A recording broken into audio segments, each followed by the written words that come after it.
یہ Valentine day کے نام سے جو بدتمیزی کی رسم پوری دنیا کے اوپر ہے، اور بدقسمتی سے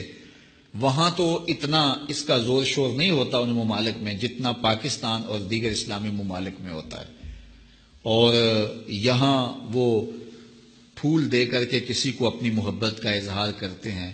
مومن کے تو خمیر میں محبت رکھی گئی ہے، اور وہ سویر سے لے کر شام تک محبتیں ہی بانٹتا پھرتا ہے۔ ہم محبت کے لیے ایک دن کو مخصوص نہیں کرتے، ہمارا ہر لمحہ پیار بانٹنے والا ہوتا ہے، اور وہ محبت نہیں ہے جو غیر محارم کے ساتھ ہوتی ہے، وہ بے حیائی اور شہوت کا ایک روپ ہوتا ہے۔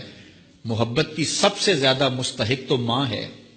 محبت کی سب سے زیادہ مستحق تو یہ پاک باز ہستی ہے اس دنیاوی رشتوں میں، اور پھر باپ ہے تمہارا، اور تمہارے اعزا و اقربا ہیں، تمہارے بچے ہیں، اور ہم سویر سے لے کر شام تک محبت ہی بانٹتے رہتے ہیں۔ پتہ نہیں لوگ ایک پھول سے اپنی محبت کا اظہار کرتے ہیں،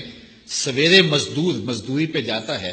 اور بڑھاپے کے باوجود وہ شام تک جو ہے وہ اپنے کمزور کندھوں پر اور کمزور وجود پر جو ہے وہ بوریاں اٹھا اٹھا کر کے شام تک مزدوری کرتا ہے، اور شام کو جب وہ واپس آتا ہے تو وہ دوپہر کا کھانا بھی تھوڑا کھاتا ہے کہ میرے پیسے بچ جائیں، اور بعض اوقات وہ پیدل چل کے آتا ہے۔ تو کیا اپنی اولاد کے ساتھ محبت کا ثبوت اس سے بڑھ کر بھی کوئی چاہیے؟ تو یہ تو محبت ہی ہے، اسلام تو محبت دیتا ہے، لیکن یہ ویلنٹائن ڈے کے نام سے بدتمیزی اور بھیا باختگی کا ایک پروگرام ہے۔ مسلمانوں کو ایسی رسمیں، اگرچہ ایسی رسموں کے نقصانات نہ بھی ہوں جو مغرب سے آتی ہیں یا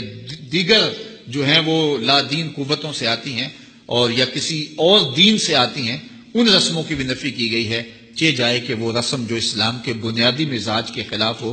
ہر دین کی کوئی پہچان ہوتی ہے، اسلام کی پہچان حیا ہے، اور اگر آپ مجھے پوچھیں کہ اسلام کا دوسرا نام کیا ہے تو میں کہوں گا اسلام کا دوسرا نام دین حیا ہے۔ تو ہمیں تو اس کا سبق دیا گیا ہے، تو ہمیں اپنے بچوں کو بھی اور اپنے ملنے والوں کو بھی سختی سے، نفرت کے ساتھ اس کی نفی کرنی چاہیے، اور ہمیں محبت کا جو فروغ ہے حقیقی اور پوری زندگی پر محیط اور پھیلا ہوا ہے اس کا اظہار کرنا